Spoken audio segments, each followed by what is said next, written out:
Sejam todos muito bem-vindos a mais um mergulho analítico do Engenharia Cognitiva.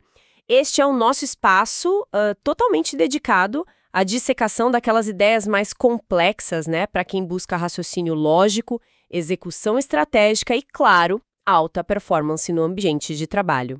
Com certeza. E olá a todos que estão nos acompanhando hoje. O nosso foco aqui é sempre trazer o que há de mais avançado em tecnologia e alavancagem de carreira, especialmente para líderes e profissionais de negócios que, convenhamos, não têm tempo a perder. Tempo é o recurso mais escasso hoje em dia. Exato. E a nossa missão nesta investigação detalhada de hoje é explorar uma verdadeira revolução silenciosa que está acontecendo nos corredores corporativos. O tema de hoje é Python, o novo Excel avançado e o fim das tarefas manuais. E para construir a pauta de hoje, nós fomos muito a fundo. Muito a fundo mesmo. Foi uma pesquisa extensa. Sim, a gente tem uma pilha robusta de fontes técnicas, estudos de caso, tudo focado inteiramente em análise de dados corporativos.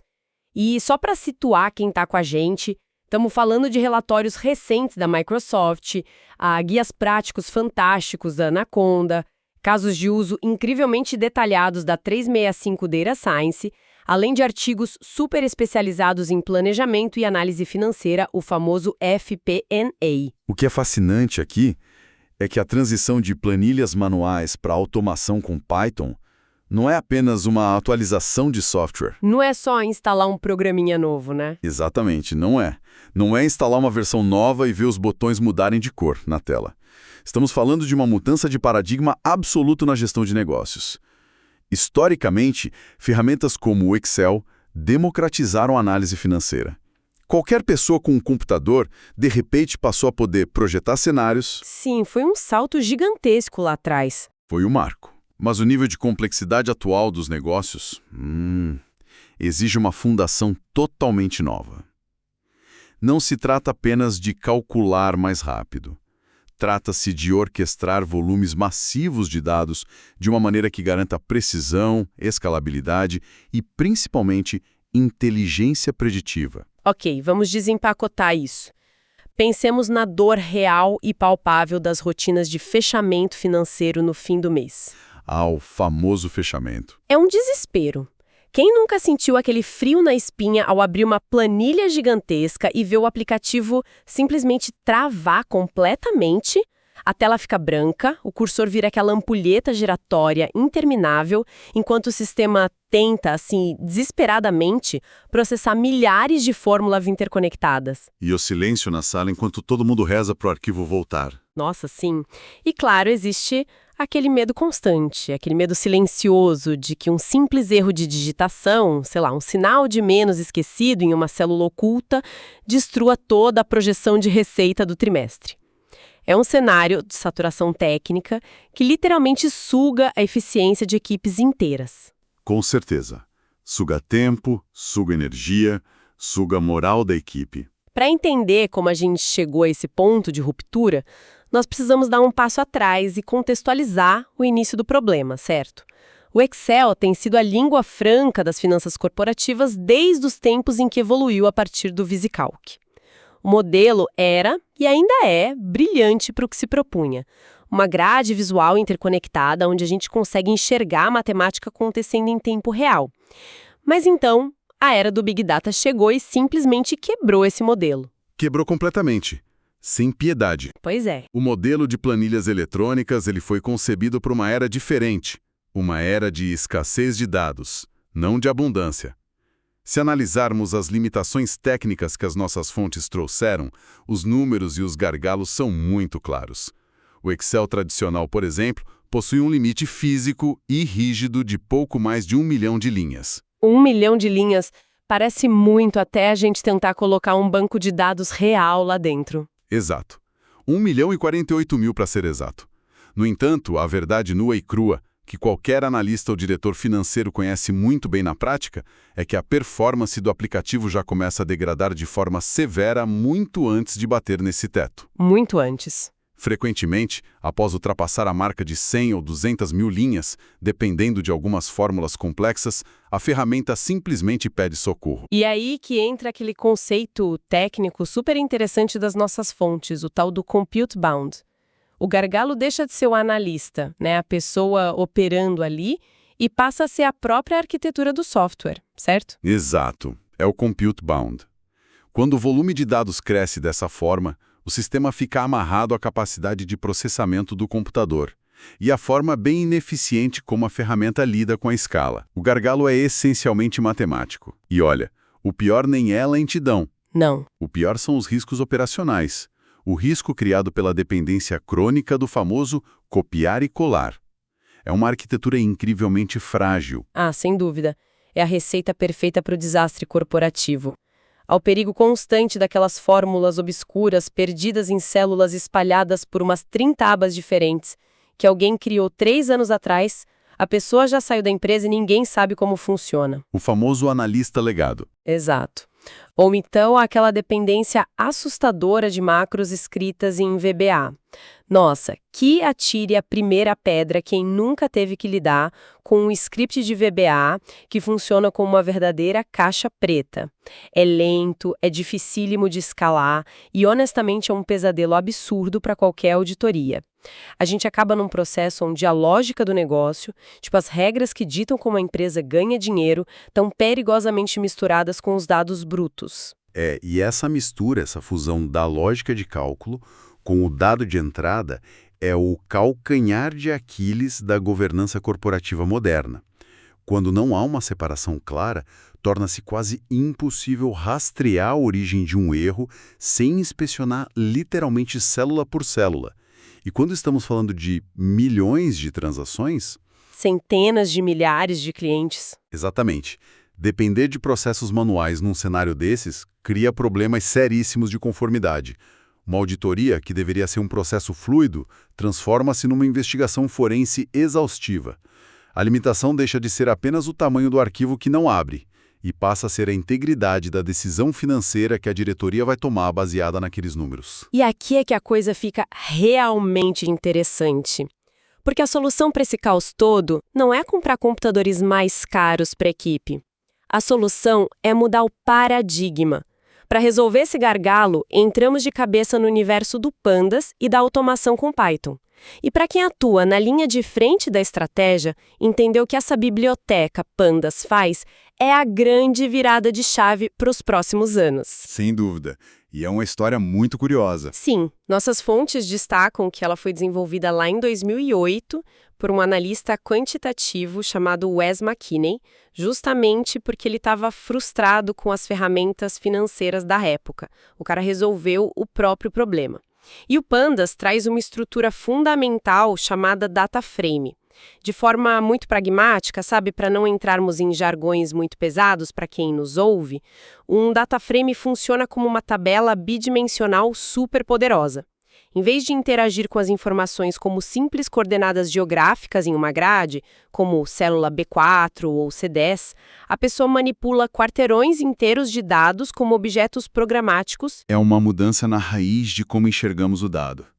A diferença na arquitetura de processamento explica o porquê de o Python ser infinitamente mais veloz para essas tarefas analíticas. Pensemos no fluxo de trabalho tradicional. O Excel, ele realiza cálculos de forma sequencial. Se houver uma fórmula em uma coluna inteira, ele calcula a primeira linha, depois a segunda linha, depois a terceira e por aí vai. É quase artesanal. É como um artesão esculpindo uma peça de cada vez, pacientemente. Mas isso consome muitos recursos da máquina. O Pandas, por outro lado, é construído sobre as fundações matemáticas de outra biblioteca chamada NumPy, o que permite o uso do que chamamos de operações vetorizadas. Certo. E como a gente pode traduzir operações vetorizadas para a realidade prática de quem está na gestão de negócios? A melhor analogia é pensar numa linha de montagem industrial. Em vez de calcular linha por linha, o Python aplica a regra matemática em colunas inteiras simultaneamente. Ele simplesmente processa o lote todo de uma só vez.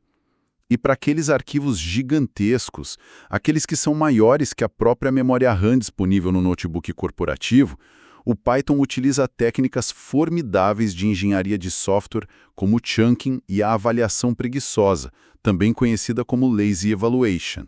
Avaliação preguiçosa é um mame maravilhoso. Soa como algo que todos nós queremos aplicar na sexta-feira à tarde no escritório, né? Bem isso. Mas, brincadeiras à parte, como isso resolve o problema do computador que congela por falta de memória? Avaliação preguiçosa significa basicamente que o sistema não tenta engolir o oceano inteiro de uma vez só. Ele processa apenas a gota de dados estritamente necessária naquele milissegundo. O foco dele é só no que precisa ser calculado agora. Entendi. E o chunking? Já o chunking atua fatiando arquivos colossais, como base de dados de terabytes, lendo e processando pedaços menores de forma sequencial. É como se você pegasse uma enciclopédia inteira para ler, mas focasse em um capítulo por vez, em vez de tentar memorizar todos os livros da estante simultaneamente. O resultado prático de tudo isso, o sistema nunca trava. É o fim definitivo do arquivo que congela a tela, caramba! E para materializar isso, vamos trazer um exemplo real, retirado diretamente dos estudos de casos super detalhados nas nossas fontes. Pensemos no tratamento financeiro pesado, especificamente, gente, no drama da conciliação bancária corporativa. Clássico. De sistemas ERP, depois baixar dezenas de extratos bancários, julgar tudo isso dentro de um Excel, e então começar a saga de dezenas de PROC-Vs, XLOOKUPs, tabelas dinâmicas, filtros manuais para tentar encontrar o que bate com o quê. O Python entra rasgando esse roteiro. Ele automatiza completamente a junção dessas bases financeiras. Em questão de milissegundos. Sério, milissegundos, o código identifica os padrões, ele padroniza todos os formatos de data que vêm bagunçados dos bancos, remove duplicatas e preenche valores ausentes. E o mais impressionante nesse processo de conciliação é a aplicação de técnicas como o fuzzy matching. Que seria a correspondência difusa, né? Exato. Quem lida com finanças no dia a dia sabe que o mundo real dos dados é sujo. Muitas vezes, uma transação no sistema interno da empresa está registrada, digamos, como distribuidora Acme Limitada com LTDA. E lá no extrato do banco aparece apenas Acme Limited, em inglês. Ou então há uma diferença irritante de uns 3 centavos devido a uma regra maluca de arredondamento de impostos. Tentar fazer o Excel tradicional entender que essas duas linhas, apesar de diferentes, representam a mesma transação comercial... É um pesadelo. Exige um emaranhado de fórmulas C gigantescas. Sim, vira uma sopa de letrinhas. E que quebram na primeira oportunidade que tem. Exatamente. A manutenção disso é terrível. Mas com bibliotecas especializadas do Python, a abordagem é outra. Define-se um parâmetro simples, como um percentual de similaridade de texto ou uma margem de tolerância de valor, só isso. E o código varre a base de dados inteira e identifica automaticamente essas correspondências, lidando com os erros de digitação e as diferenças ínfimas de centavos com uma precisão absoluta. Aquele trabalho braçal de conferência visual que consumia dias da equipe contábil passa a ser executado simplesmente com a rodada de um script. O ganho de produtividade beira o absurdo, de verdade. E o mais legal é que essa agilidade não se limita a olhar para o que já aconteceu nas finanças. Se a gente pivotar nossa conversa de finanças para o departamento de marketing e retenção, a gente vê que essa mesma capacidade de processamento está reescrevendo as regras do jogo lá também. O segundo grande exemplo real que as nossas fontes trazem aborda a previsão de churn. A famosa e temida métrica de evasão de clientes. A própria, que é vital para negócios de receita recorrente, como operadoras de telecomunicações ou plataformas de software. No cenário antigo, baseado puramente em planilhas, o máximo que um analista brilhante consegue entregar é um relatório descritivo excelente. Ele aponta com clareza quantos clientes cancelaram o serviço no mês passado, talvez tente agrupar por região, mas isso é olhar pelo espelho retrovisor. O cliente já foi embora, a receita já foi perdida, já era. Com o Python, a gente introduz bibliotecas avançadas, como o scikit-learn, e entramos de sola no reino do machine learning. E esse é um salto evolutivo gigantesco. Sair da análise descritiva, do que já aconteceu, para a análise preditiva. O estudo de caso cita algoritmos robustos como o Random Forest, ou floresta aleatória. E para quem não tem muita familiaridade com ciência de dados, como a gente pode visualizar o funcionamento desse algoritmo sem entrar naqueles jargões de matemática e estatística pesada? Ah, claro. Imagine que, em vez de olhar para apenas uma métrica isolada para tentar adivinhar se o cliente vai cancelar, o Random Forest funciona como se houvesse milhares de analistas diferentes trancados em uma sala. Ok, milhares de pessoas analisando juntas. Isso. Mas cada um desses analistas virtuais olha apenas para um pedaço minúsculo do comportamento do cliente. Um olha só para quantas vezes a pessoa ligou para o suporte técnico reclamando da conexão, o outro olha apenas para o custo mensal do plano versus a média atual do mercado, um terceiro verifica se houve atraso de pagamento nos últimos 3 meses e assim por diante. Depois de analisarem tudo isso simultaneamente, esses milhares de analistas fazem uma grande votação para decidir se há risco iminente de cancelamento. O modelo destrincha esses padrões super complexos e calcula a probabilidade exata de evasão para cada indivíduo da base de dados. Sensacional. Ou seja, a empresa deixa de ter aquela postura totalmente reativa de tentar ligar oferecendo desconto depois que o cliente já ligou pedindo cancelamento e passa a ser cirurgicamente preditiva. A equipe de retenção consegue focar os incentivos e os descontos apenas nos perfis que o modelo identificou com altíssimo risco de saída nos próximos, 15 dias.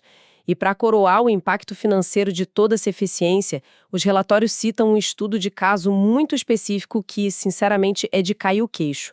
Um modelo complexo de fluxo de caixa corporativo que levava torturantes 60 minutos para rodar dentro do Excel foi inteiramente migrado para o Python. O tempo total de processamento despencou de 1 hora para menos de 4 minutos. É um ganho fora da curva. Pense no impacto disso na qualidade de vida das pessoas operando isso e na velocidade de resposta de uma diretoria. Estamos falando de uma redução de 94% no tempo de execução. E esse é o ponto, onde muitos profissionais tradicionais começam a se preocupar de verdade com a curva de aprendizado. Diante de tanto poder de fogo, surge aquela dúvida cruel. Será necessário jogar fora todo o conhecimento acumulado em décadas de uso de planilhas? Eu vou precisar aprender a programar telas pretas com linhas de comando complexas? E é aqui que a estratégia de adoção do mercado se mostra brilhante. Então, o que tudo isso significa na prática?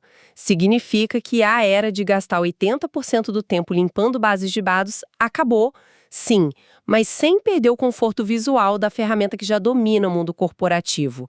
O clímax de toda essa evolução, o verdadeiro cavalo de Troia da automação atual, é que ninguém precisa abandonar a interface familiar. Nossas fontes detalham uma movimentação assim, tectônica, que ocorreu em 2023. A Microsoft oficializou uma integração profunda e nativa com a plataforma Anaconda. O Python simplesmente passou a morar dentro do próprio Excel. Não é mais preciso ficar abrindo chamado, pedindo autorização para a equipe de TI para instalar ambientes de desenvolvimento separados ou lidar com aquelas configurações complexas de servidores. Sim, é uma revolução de acessibilidade. Essa ponte definitiva se materializa através da função PY. Qualquer pessoa pode abrir uma célula na planilha tradicional, digitar igual a PY, abre parênteses, e imediatamente um ambiente de edição de código Python se abre ali mesmo na frente dela. O analista escreve as instruções e olha que genial. Esse código não roda no processador sofrido do notebook. Ele é enviado e executado de forma extremamente segura nos servidores em nuvem da Microsoft. O resultado da operação pesada retorna diretamente para a célula. Magia pura. Exato. Pode ser na forma de um data frame totalmente tratado e limpo, uma métrica estatística super avançada ou até mesmo gráficos de alta densidade usando bibliotecas de visualização como o Matplotlib. O fluxo de trabalho atinge uma harmonia que até pouco tempo parecia impossível. É definitivamente o melhor dos dois mundos. A grade familiar do Excel continua lá, firme e forte, excelente para entrada manual de parâmetros rápidos e para apresentar visualizações mais simples em reuniões de diretoria, mas todo o trabalho sujo e pesado, aquela limpeza agressiva de terabytes de dados e as predições estatísticas, matemáticas, tudo isso é terceirizado para o motor do Python rodando na nuvem. Resultado, ninguém mais fica com o computador travado. Se conectarmos isso ao panorama geral, ao panorama da análise de dados projetada para o ano de 2025, começamos a enxergar a formação de uma arquitetura empresarial definitiva. Essa estrutura, ela funciona como uma verdadeira linha de montagem industrial de informações altamente lapidadas, destruindo completamente os silos de informação entre os departamentos. E existe uma tríade de ouro em ação aqui. A famosa tríade. Sim, o primeiro passo dessa tríade é a linguagem SQL, que atua lá na base, extraindo cirurgicamente os dados brutos diretamente dos bancos de dados ou data warehouses na nuvem. Ninguém mais na equipe precisa exportar relatórios pesados no formato CSV para depois ficar importando em outro lugar manualmente. Fica uma conexão limpa e direta da fonte até a análise, né? Exatamente, sem intermediários manuais. Em seguida, entra o motor principal, que é o Python, usando as bibliotecas Pandas e NumPy que discutimos. Ele assume toda a engenharia pesada da operação. É o momento de limpar a sujeira, cruzar tabelas colossais e aplicar os modelos preditivos, como aquele do risco de cancelamento de churn que você detalhou agora há pouco. Após a informação ser totalmente refinada, entra o terceiro elemento da nossa tríade, as plataformas de visualização robustas como o Power BI ou o Tableau.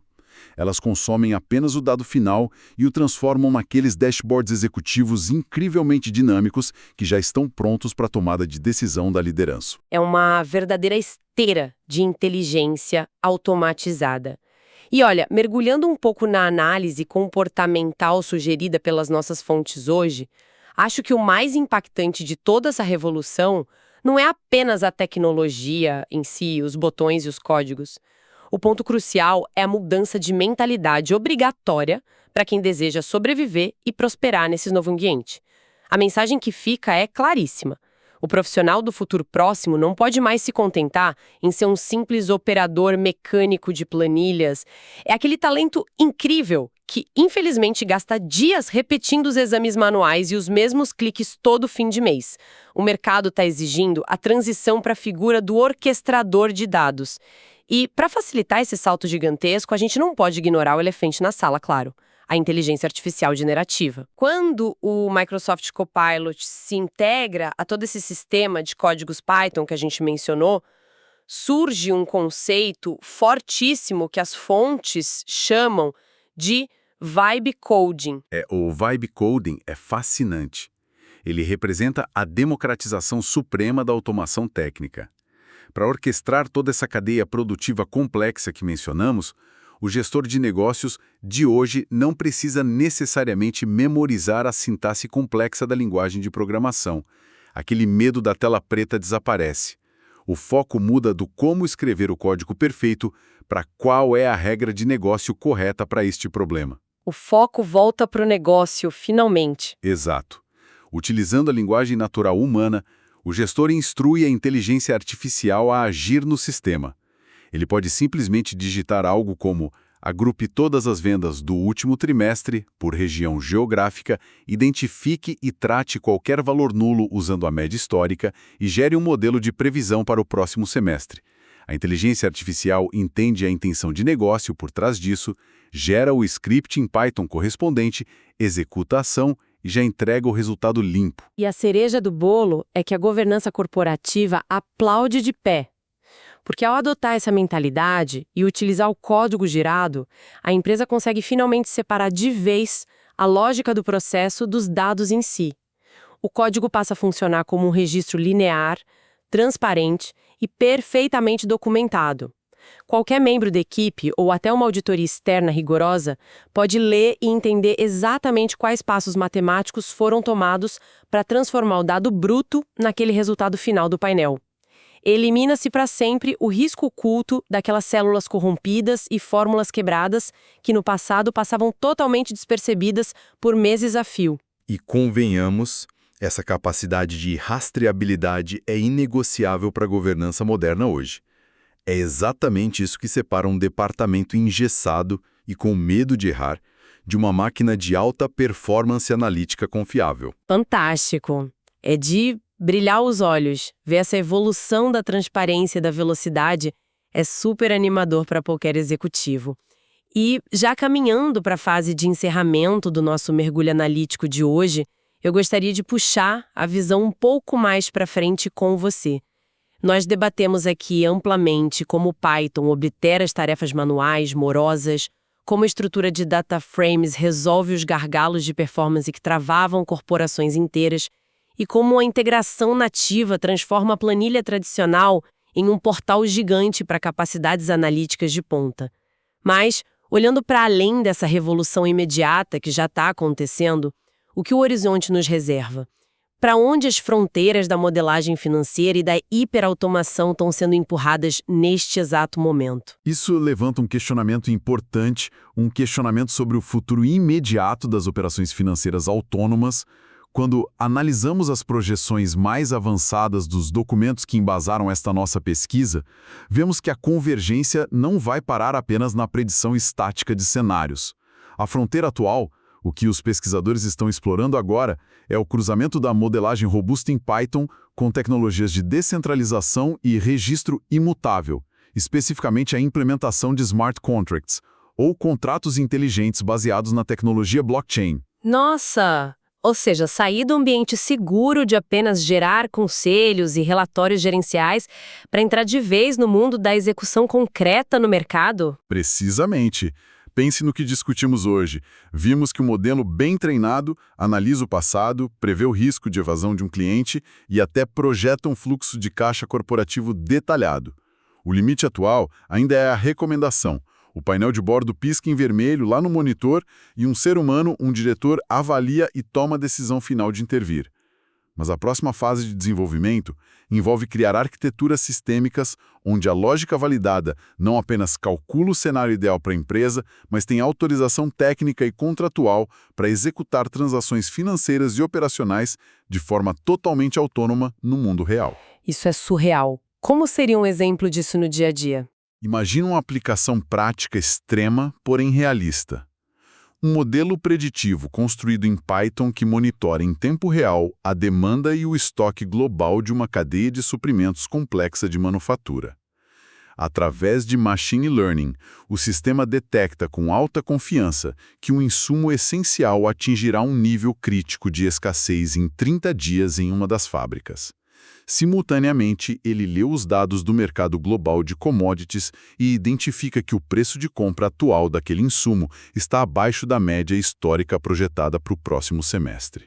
E aí? O que o sistema faz? Ele não envia um e-mail com uma planilha anexada pedindo autorização para o setor de compras.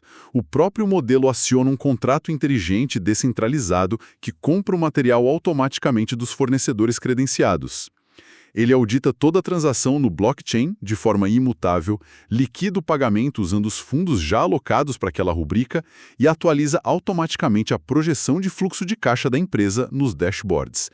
Tudo isso de forma autônoma, extremamente segura e sem qualquer intervenção humana, muitas vezes acontecendo no meio da madrugada. Uau!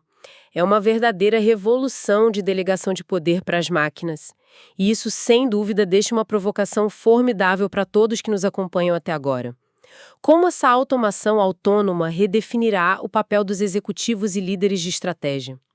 Pense bem, se as máquinas não apenas calcularem e recomendarem, mas efetivamente executarem as transações de milhões de dólares com base em lógicas imutáveis, qual será a principal habilidade humana requerida numa cadeira do Conselho de Administração? Essa é a fronteira da hiperautomação, uma transição brutal de operadores mecânicos para arquitetos de decisões de negócios autônomas. E para garantir que a sua liderança não apenas sobreviva a tudo isso, mas dite as regras ativamente desse novo cenário, deixamos o lema inegociável que guia todas as nossas discussões: raciocínio lógico, execução estratégica e alta performance no trabalho. Expanda sua produtividade dominando a tecnologia do pensamento, a inteligência artificial. Agradecemos imensamente a companhia de todos nesta jornada profunda de conhecimento aplicado aos negócios. Não deixem de refletir e aplicar esses conceitos já na próxima segunda-feira e acompanhem a nossa próxima pauta, onde nós continuaremos a desvendar passo a passo as estratégias que estão reescrevendo a história do mundo corporativo. Um grande abraço a todos e até a próxima. Até breve e que todos tenham excelentes análises em seus negócios.